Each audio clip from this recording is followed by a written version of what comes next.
Welcome back, fellow armchair generals. This is Gamer 1745 here, and we're going to restore the British monarchy. Well, maybe not this episode, but that's the goal of this series, is playing as the monarchist. There we go, monarchist party in Canada currently, but we're going to continue this. Yes, this is Kaiserreich. How you doing, JP? We are trying to restore the British crown. Get rid of the syndicalists.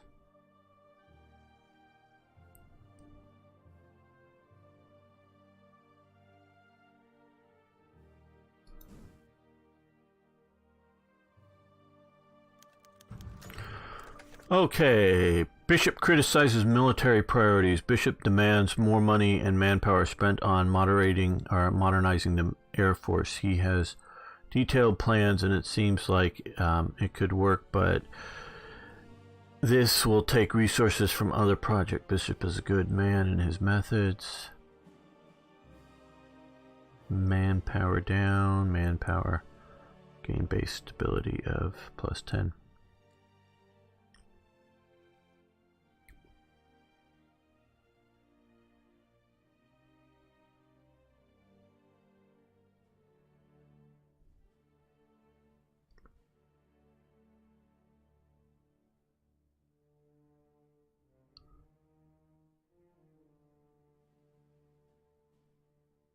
Yeah, okay. If we get there, we will see about modernizing the Navy as well. Okay, base stability down 10%. Ooh, that would hurt. But let's see, airbase construction speed for we're not building any air bases for 120 days. Gains weight, which grants Chief of the Air Force air supremacy doctrine, air superiority.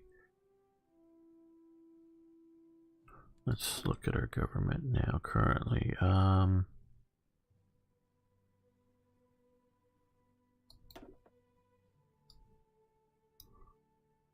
Okay. William Avery Bishop. So they want that. That would be a lot of good. We don't have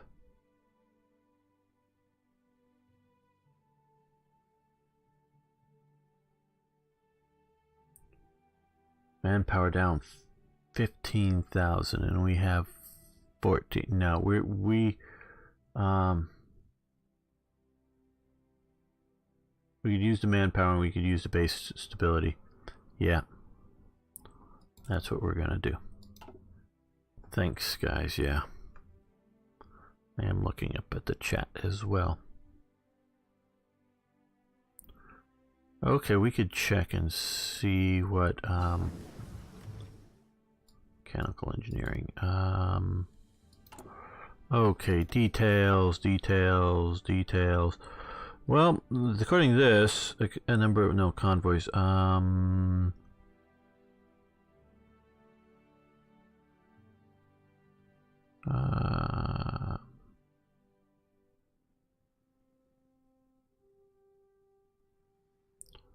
Okay, we see manpower, aircraft,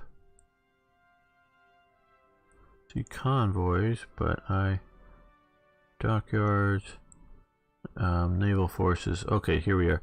Between 70 and 80 some naval forces for the commune, and a lot of naval forces, 150 to almost 200 for Britain. Okay, electromechanical engineering, great. Yeah.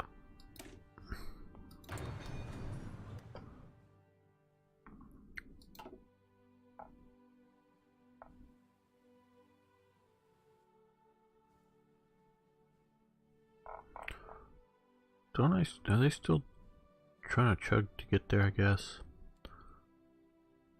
Or did they get turned around? I don't think they got turned around. Ah, here they are. No? Yeah, there they are. heading to India. Still want them there in India, and this is the first group. Because remember, it seemed last time there was a bunch of Indian wars going on, so I want to help out our friends.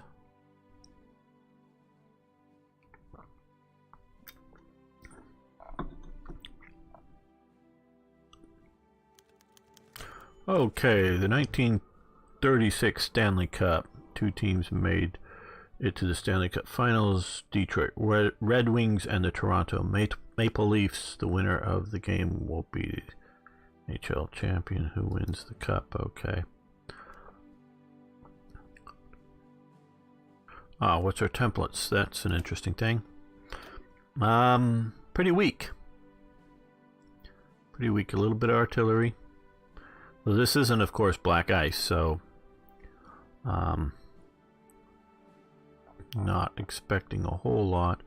We do have Marine divisions here, even weaker. Militia. Template, very weak. We do have an armored unit, I noticed. Also fairly weak. So yeah, we're not terribly strong.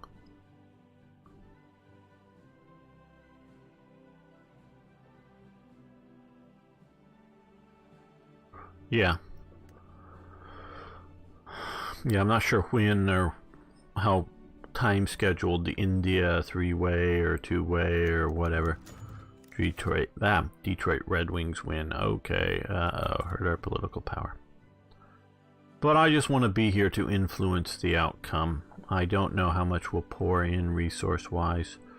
4 divisions may be it. But I know there is some types of alternative or abilities to... Yeah, we aren't even doing any... Well, what is our equipment? Okay, our equipment's looking pretty good. So let's look at training up some divisions.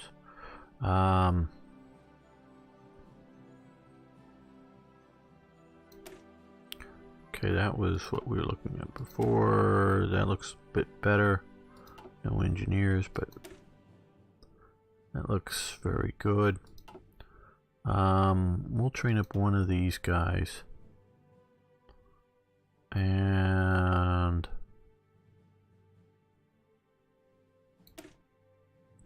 yeah, we'll train up one of these guys as well.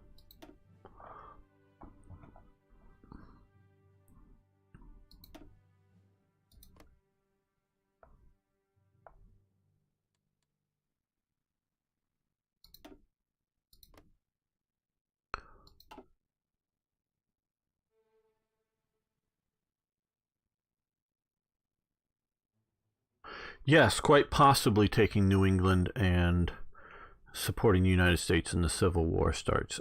If when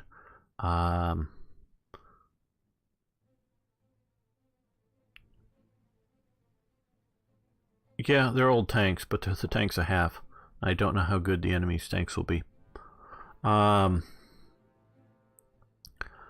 So I want your advice as to how deep and what to get involved with the Americans and their problems.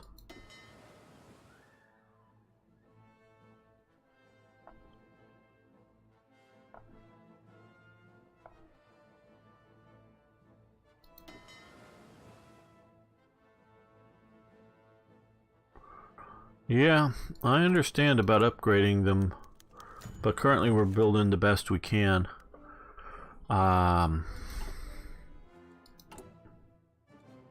We'll see about researching some better stuff as time comes along. Okay, Mr. Stanley Baldwin resigns. Baldwin was very historically very much of a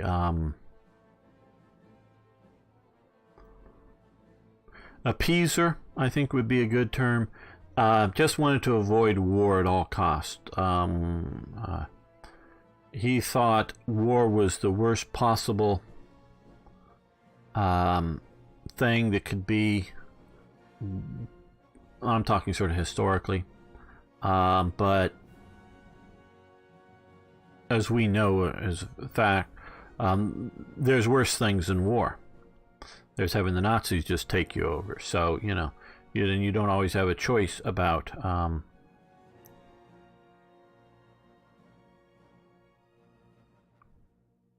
okay, today's influential figure in pre-revolutionary Britain politics and longtime Prime Minister, British government in exile, Stanley Baldwin, resigned from his mostly ceremonial office after meeting with His Majesty, in which Edward notified the Prime Minister his intention to marry his mistress, Princess Isabella of Orleans. Oh, this is different. While it's true that the Prime Minister opposed the idea of marriage on the grounds of the religion of the king's love interest and the fact that His Majesty's father did not agree with his son's marriage with the princess back in 1930 after the death of her first husband, sources close to the royal court indicate the real reason for the resignation lies in the new king's ignoring Mr. Baldwin's advice in favor of Winston Churchill and Lord Beaverbrook, formerly ministers in Lord Curzon's government. Edward the VIII accepted the resignation and later in the day appointed Lord Beaverbrook as the new Prime Minister of the government in exile. Okay, cool. I'm with Churchill.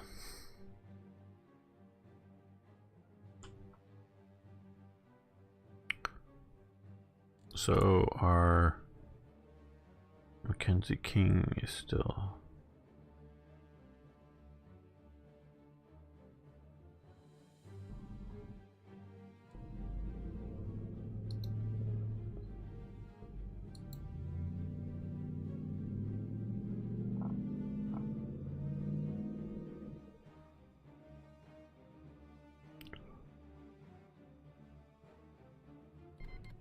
Okay, Ma Click declares war on Mongolia.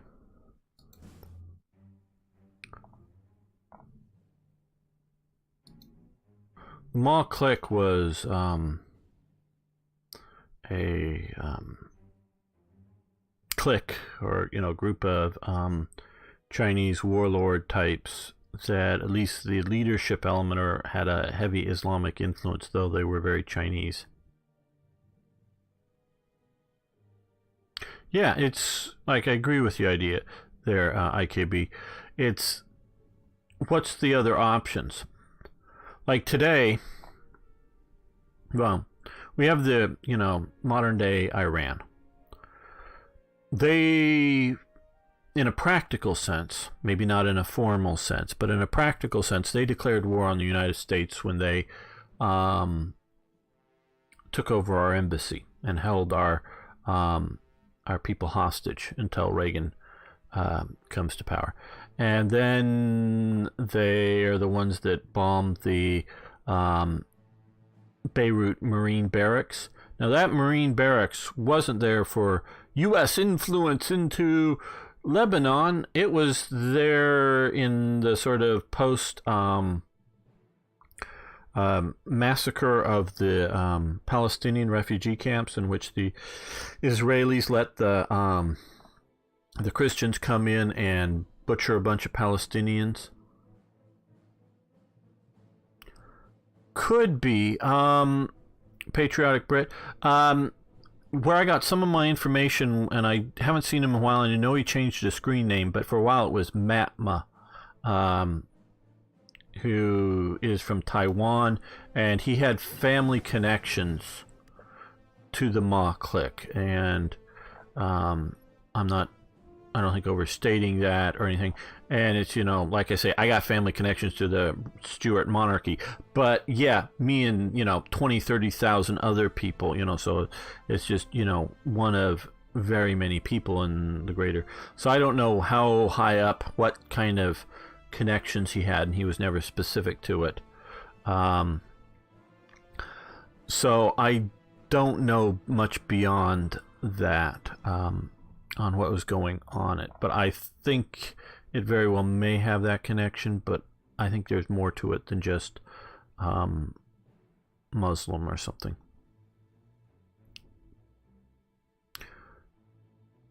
So where was I?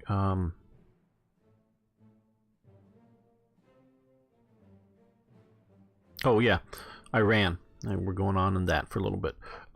So they, but it was the U.S. attempts to stabilize Lebanon, Beirut area specifically, to try to help get the Israelis out of Beirut and out of Lebanon, is why the U.S. goes in there to get the Israelis out, because the Israelis had been sort of attacked and moved in and occupied sort of the southern half of Lebanon on one of their fronts.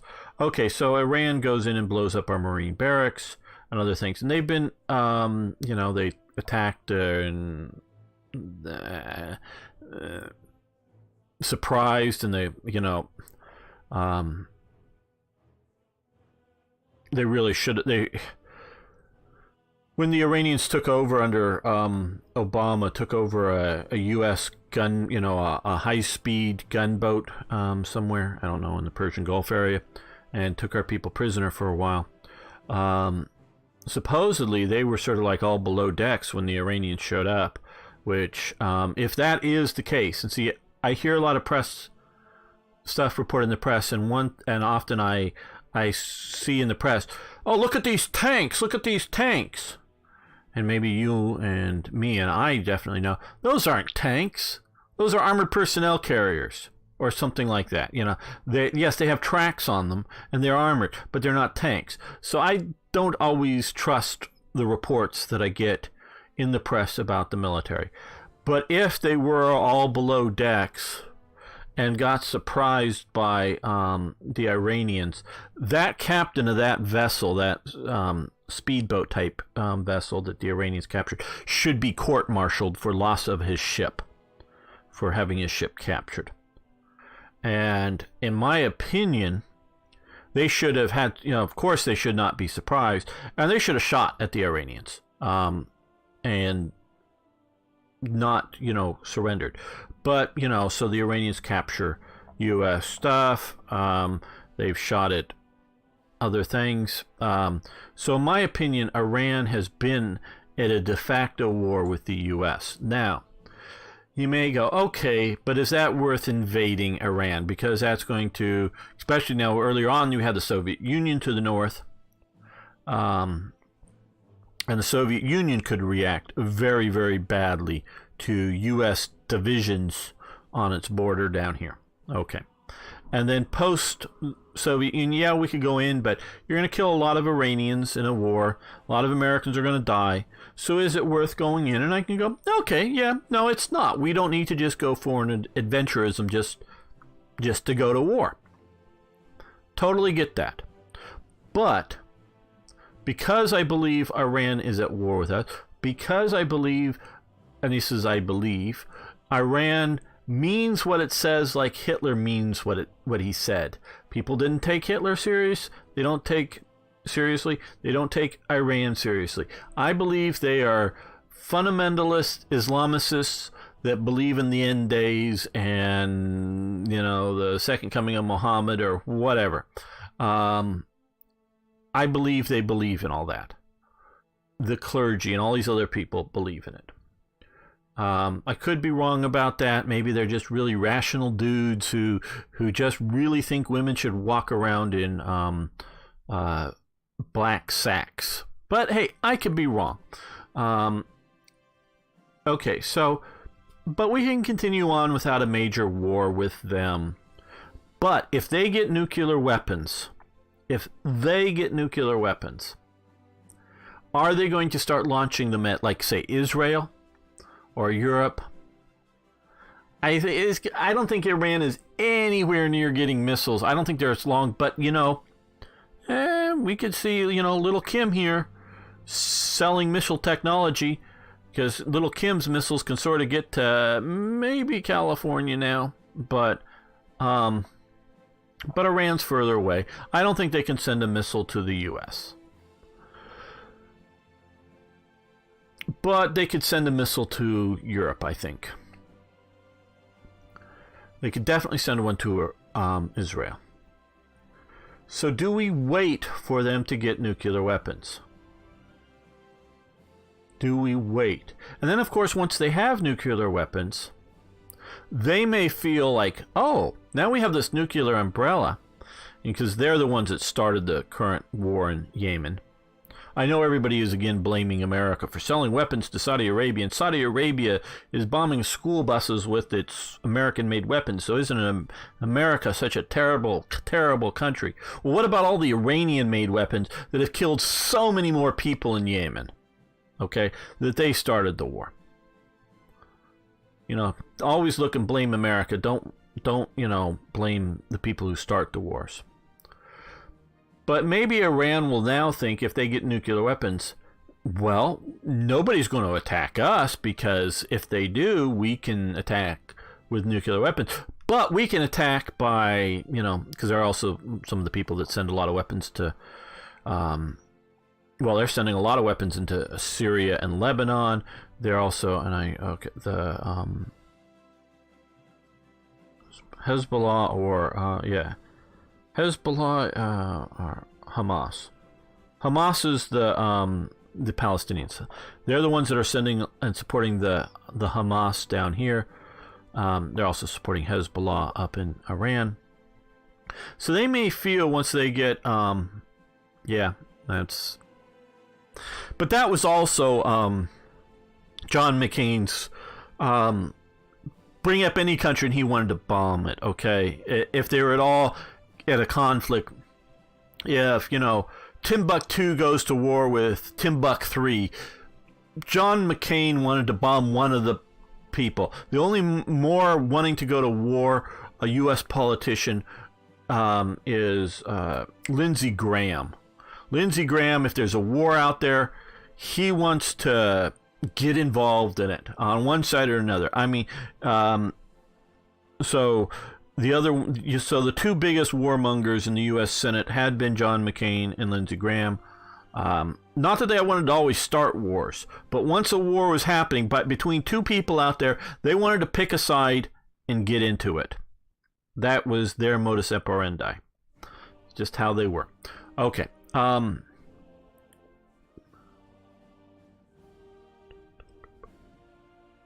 Yeah, you're right, Armageddon. So Iran may feel that once they have some nuclear weapons, that they can, send in tanks into Saudi Arabia, or send in tanks into Iraq. And you go, well, Iraq's a mess, and the U.S. shouldn't be there anyways. And okay, I could agree with you on that, though I sort of have a good soft spot for the Kurds.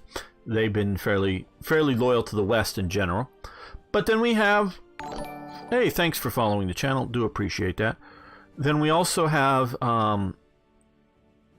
fairly pro-Western, stable Kuwait.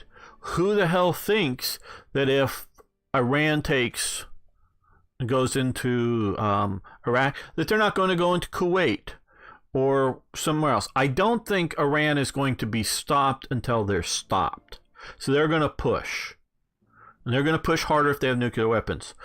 And they're going to think that once they have nuclear weapons, nobody will attack them directly. So maybe their expeditionary forces, they'll get defeated and sent home, but no one will attack them.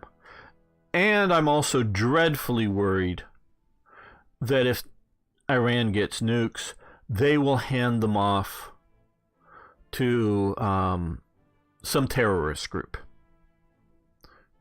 Because they won't want to do it. And my biggest fear is, and I know I've mentioned this before, is that they'll hand a weapon off to a terrorist group. Terrorist group will put it in a cargo container, and that cargo container will be shipped somewhere around the world. Of course, I fear the most, if they come to my home, the greater port of Los Angeles. But they could come to U.S. or Amsterdam or whatever, and blow it up. So, and once they do that, let's just say a nuke goes off in Amsterdam. It's a major, Rotterdam, I guess, is maybe the major shipping hub or something like that. It goes off there. And let's just say we sort of kind of know that it was Iran that did that. What's going to be the world's reaction? Yeah, like you're exactly right, Armageddon. They're poking us. But once they blow up a nuke in a major Western city, then we have now Iran with nuclear weapons. Are we going to invade Iran? Would they have nuclear weapons and have our divisions hit with nuclear weapons? Are we going to have mushroom clouds of our own bursting around Iran? Or do we just go and say, look it, Iran has been at war with the West and specifically with us for a long time. They're just too close to getting nuclear weapons. We're going to go into that war now. That is why I can be talked into a serious plan of action on Iran. I am very concerned about our continued support in places like Iraq, because we also seem to be supporting Iranian allies, but we're also sort of fighting against them. So some of these minor stuff, it's either go in and do it well and do it hard, and then don't go and don't, God, and this is why I think Trump would be the best war president that we had, don't go in and try to have an election in Iran to see who the next democratically elected government is going to be, because they'll probably elect the mullahs again. No, we go in and we put in the Shah. His son is, I think, still living in America. We put him in charge in Iran, and we let him shoot anybody who's going to disagree with his policies. We go in hard, and we don't be the fair brokers. We go in and support an ally, and we let them do what they need to do to stay in power. That is, okay, so that's, again, I'm only suggesting is if we go into Iran because they're going to get nukes and because they've been such bad people up to this point. Then, of course, you have the other thing on war is somebody attacks you. You don't have the choice about that. They attack you. Okay, let's get back to playing basic machine tools. I know I go on about these things, but you guys are poking me about improved tanks. Improved tanks. This even says FTs instead of those British things.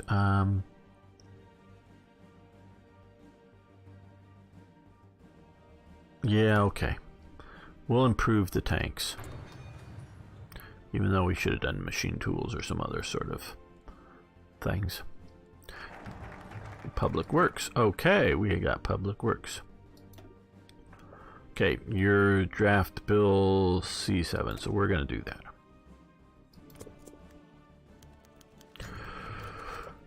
The Queen Mary Way, King Edward the 8th. Today officially opened Queen Mary Way, limited access highway connecting Toronto to Niagara Falls via Hamilton, named for the Queen Mother. Is the first limited access highway in North America.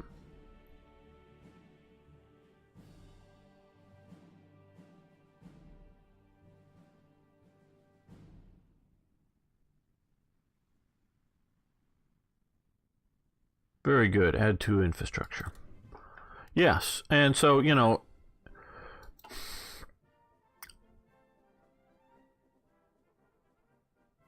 and yeah, right now I don't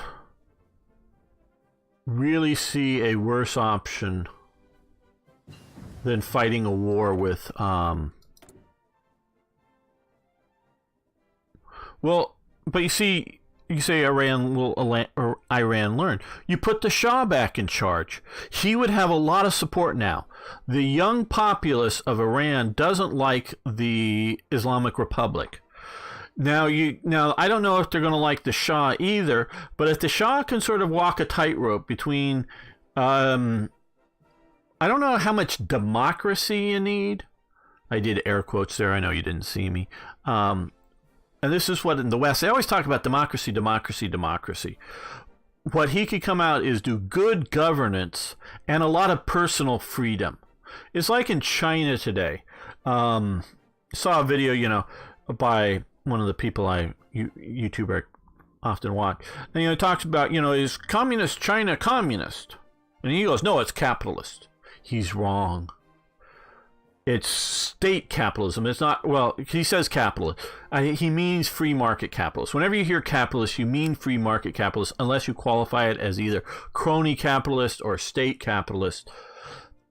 They're not fascists. That's a different thing. They are a state capitalist, not a free market capitalist economy in China. But if you're a little mom and pop business, you're actually a lot more free in China to run that business than you are in America, quite honestly. So you can have a lot of personal freedom, but with no political, voting. So, the Shah can come in and give a lot of personal freedom.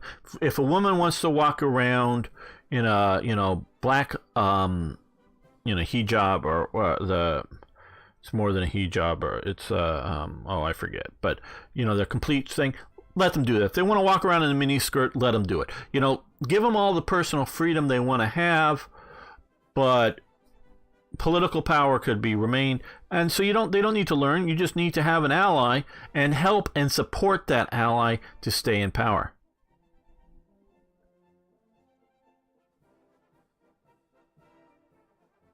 Okay, but will the Israelis be able to take care of it? Will they bomb sites?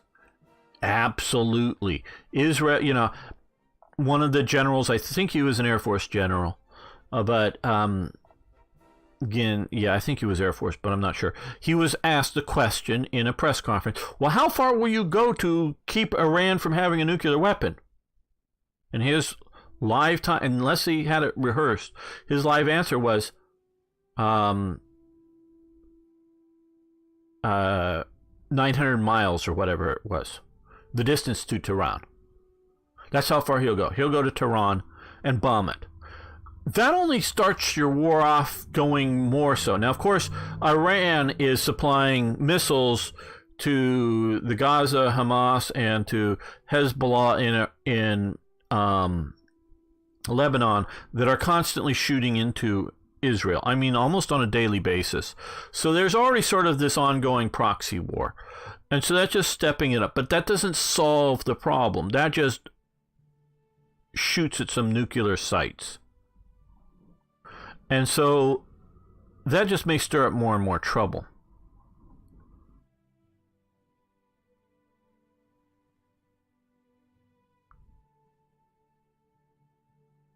Now, of course, if you get the Shah back in charge of Iran, you can get the old alliance back going between Iran and Israel. Iran and Israel, under the Shah, were like best buddies. They really helped support each other because they were both, if you will, anti-Arab. So the Shah's Iran, and I met a guy. And he used to, he was Iranian. He used to, an Iranian government guy, used to work with the Israelis all the time. And so, well, of course, if the U.S. goes in, UK comes in. UK always joins our wars. Come on, we know they'll do that.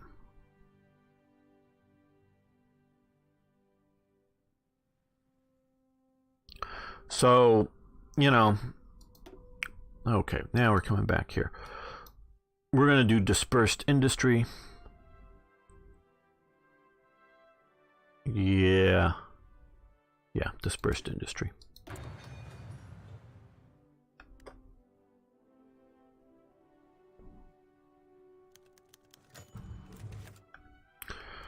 Yeah, and Australia should too. Now that doesn't mean, and with both Britain and Australia, doesn't mean that you're going to commit huge forces and get lots and lots of your people involved.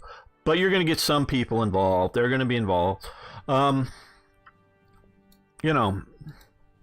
As we've talked before, Australia needs the U.S.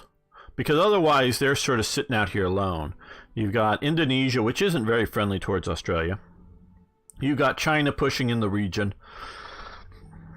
And however much emotionally and economically and otherwise they're connected with Britain, and I know only about 20% was always sort of the number, were sort of the Palmies or the, Anglophiles in Australia, where most of the Australians are sort of like, hey, who cares what Britain thinks? Well, Australia, you are sort of like America in that you're the Anglo culture. You're sort of cultural homeland is Britain, even though you're more the rugged individualist type peoples that us Americans are. You know, slightly different flavor to your rugged individualism than America is, but you know, so you know, but you still have that association with Britain. But Britain is just too far away and too small to sort of be the good ally. So you need America to do it.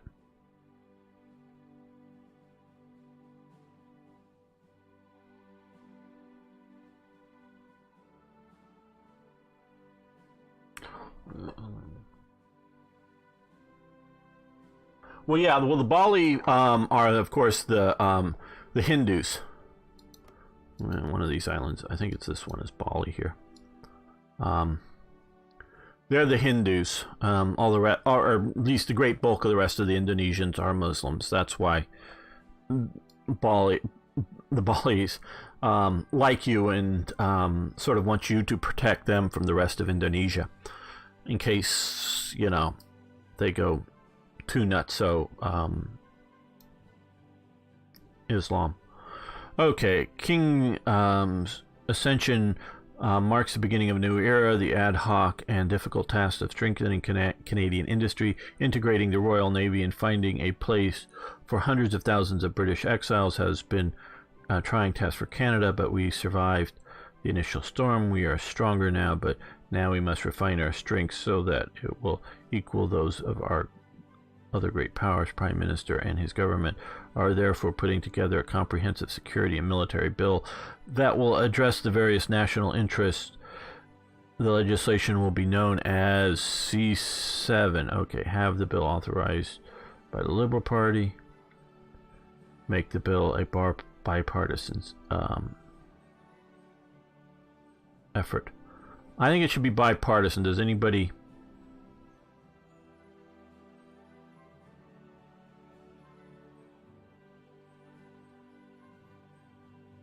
Does anybody have any strong opinions on... Because my understanding is the Liberal Party in Canada is sort of their conservative party, if you will. I know that sounds sort of redundant, but or contradictory, but I'm pausing to give you guys time if any of you want to. So I know there is a delay and then a delay before I see it. Second one. Patriotic bit, yeah, I'm sort of going to that. Yeah, bipartisan. Okay. Okay, good. Great. We want to be inclusive with everybody. Because we're still drafting this. Okay, the future of Canada's industry. Within the Great War began, the British Prime Minister Herbert Asquith said that industry would proceed business as usual, ensuring this. The shell crisis and the difficulty found equipping the British Army has shown us that if another war were to start, we need to mobilize war economy. Yes, however, most businessmen aren't willing to invest in specialized facilities such as heavy bomber factories that such an economy would require. Some conservative MPs are proposing that part of the security bill include provisions for immediate nationalize such key war industries. While this wouldn't increase the size of our industry capacity, it would cut down on a lot of red tape.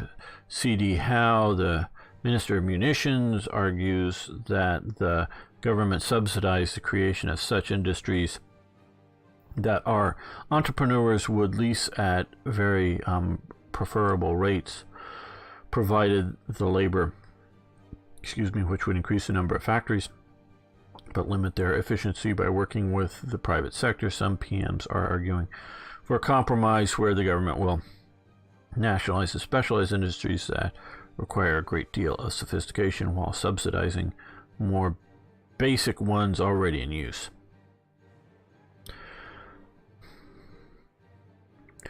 Do people understand out there that Minister of Munitions? What about the Minister of Armaments? Do people understand that munitions and armaments aren't the same thing?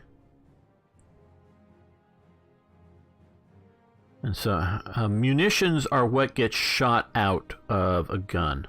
Ammunition. Armaments are the guns. So an armament is an airplane. A bomb that falls out of the airplane is a munition. We are turning more and more American because England seems to want to fuck itself, at least.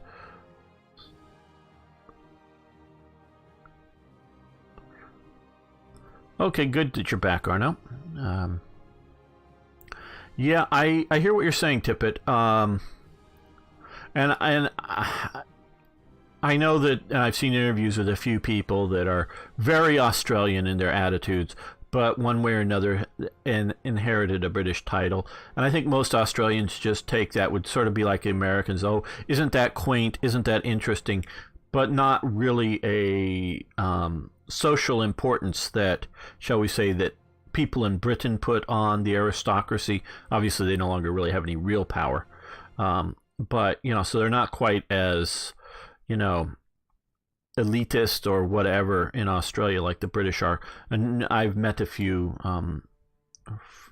got to know a few rather well-placed Britons in my time through some of my connections. And they are really this hierarchical social stuff. And Australia isn't that. At least that's everything that I understand about Australia isn't that. But culturally, you're right. And though I think Britain with Brexit is taking itself back. Okay. Minister for a reason. Bill reorganizing the army.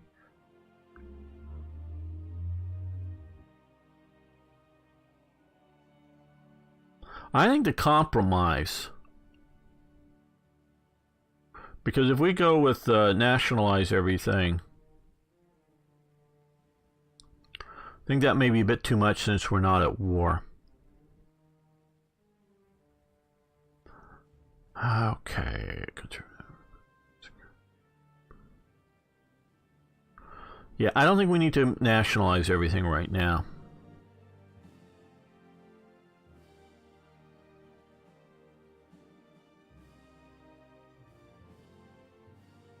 Two? You think patriotic Brit? Yeah, okay. That's what I'm thinking.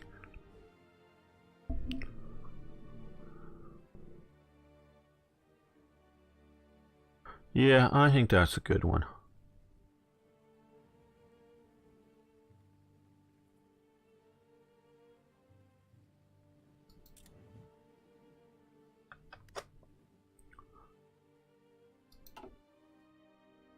Now, I know Americans, and they don't have to be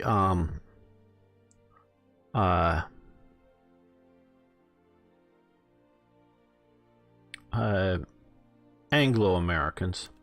I know one public personality, and I don't know her. I know of her. I watch her on television. I haven't met her or anything like that.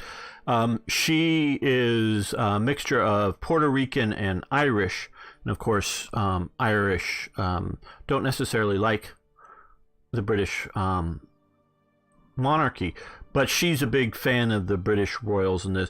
Americans really like the idea that there is a royal family and that they live in the palaces and that there is a British aristocracy and they get to go, I don't know, ride horses and play polo and play golf or whatever, go shoot deer, whatever.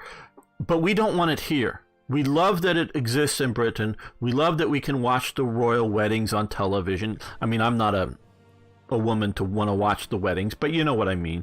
A lot of them like that kind of stuff. When we go visit, we would prefer to go visit, one of the great houses, mansions, whatever, and know that, the family's still in residence, the family still owns it, but we get to, visit on our trip. We love that, as opposed to just being a pure museum. Like you go to the Louvre, that's a museum. It was a royal palace, it's a museum. Obviously, but even Versailles, it's not a art museum or whatever, but it is a museum now. It just doesn't have the same interest that it's now a dead building versus something that's still being used. So Americans love the idea that Britain still has a royal family. So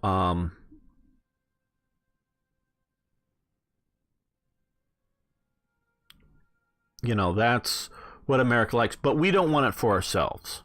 And that's just sort of that. And again, it's not just Anglo-Americans, but it's so many Americans that really like the idea of Britain existing. And so we still, in a way, think of it as like, and it sort of got me on this, is IKB, the motherland.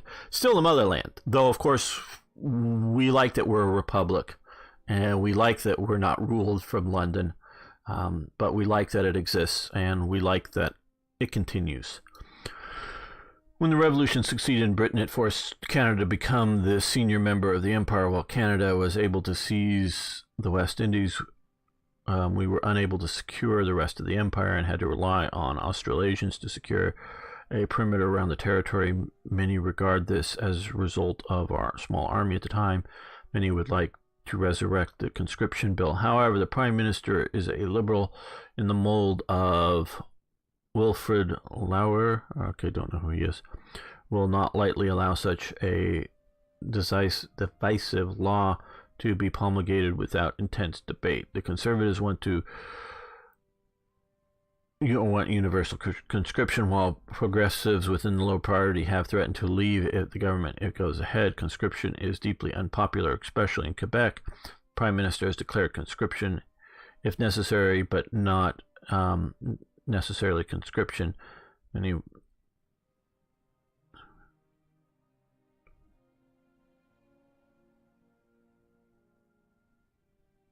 Into the B conscript every able-bodied male into the B class. Don't know what that means. No conscription, better conditions for soldiers.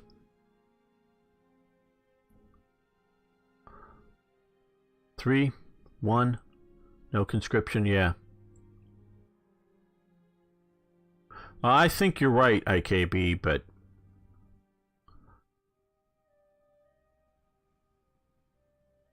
yeah, we want to go no conscription. I'm agreed with that, especially for peacetime, because we're still basically peacetime. Yeah, no, we'll change conscription laws or something.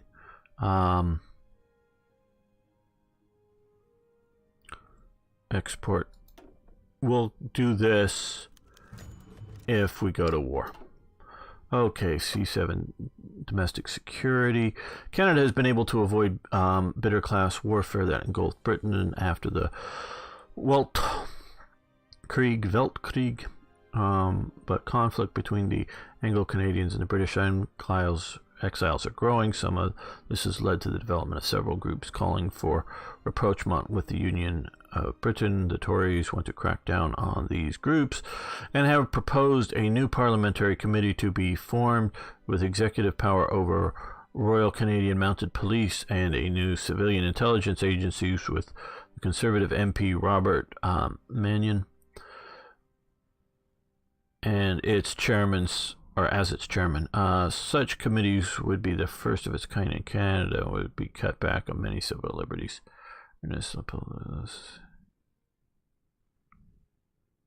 However, the issue is clear. Canada must reorganize and streamline its overly bureaucratic security forces.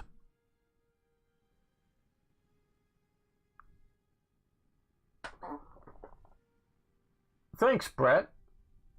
Good to have you here. Yeah, no, if we're talking real World War II, I know it very well. Where this, I do need coaching on, because I played through a German campaign some time ago now, but have not played this Canada. So this is sort of just in case, I know so many people know, but this is sort of a reimagined chaotic world based on the idea that Germany won World War I. It was just sort of the basic foundational elements. No secret police. Okay. Mounties will always get there, man. Let's just make it easier.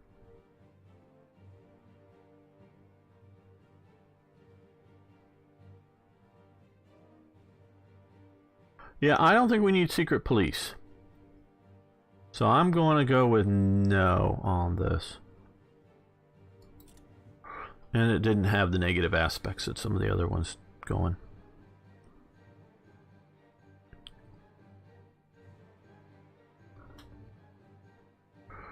And I want You guys on Twitch, just hang out. We're going to do another episode just after this, but those of you watching on YouTube, we're going to be ending the episode here. I want to thank you all for watching. I want to thank you for liking the videos. It really does help.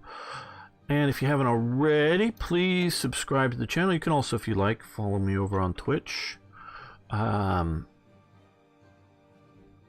of course, post your comments, questions, tips, corrections. Love hearing from you. Yeah, see you next time for more Hearts of Iron.